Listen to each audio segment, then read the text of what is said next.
Assalamualaikum warahmatullahi wabarakatuh. Perkenalkan, nama saya Gracia Lastia Cahyani Intan, absen 14 dari kelas 10 MIPA 1, ingin mempresentasikan tentang materi anekdot.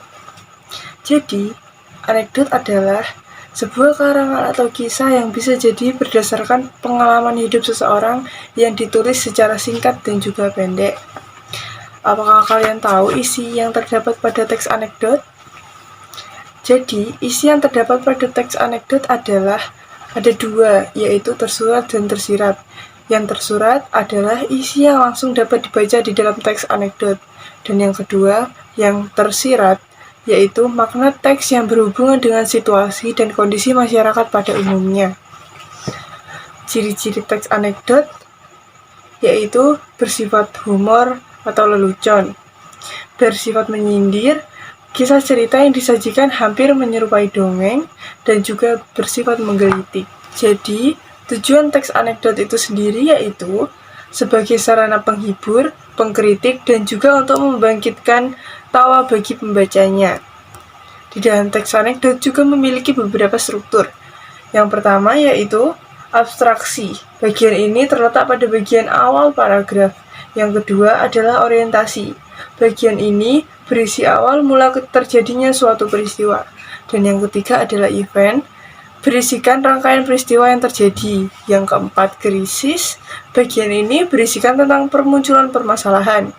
Yang kelima, reaksi. Bagian ini berisikan langkah penyelesaian masalah. Dan yang keenam, koda. Pada bagian ini akan muncul perubahan pada tokoh. Yang ketujuh, reorientasi. Bagian ini merupakan bagian akhir sekaligus penutup. Teks anekdot juga memiliki beberapa unsur, yaitu unsur intrinsik dan unsur ekstrinsik. Unsur intrinsik berisikan alur, tema, penokohan, sudut pandang, latar, dan juga amanat.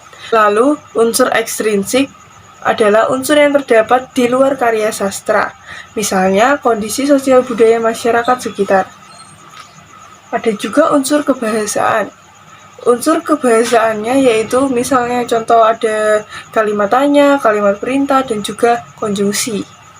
Teks anekdot juga memiliki beberapa kaidah kebahasaan, yaitu menggunakan kata keterangan waktu lampau, misal dahulu, tahun lalu, bulan lalu.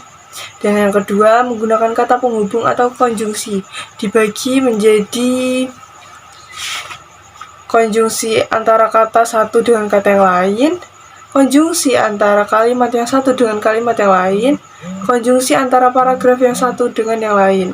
Terdapat penggunaan kata kerja atau verba, contoh membaca, tertawa, berjalan, dan terdiam.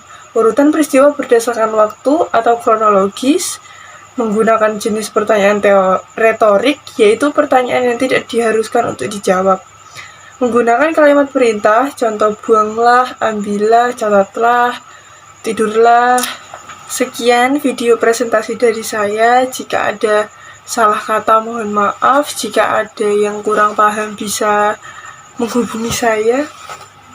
Wassalamualaikum warahmatullahi wabarakatuh.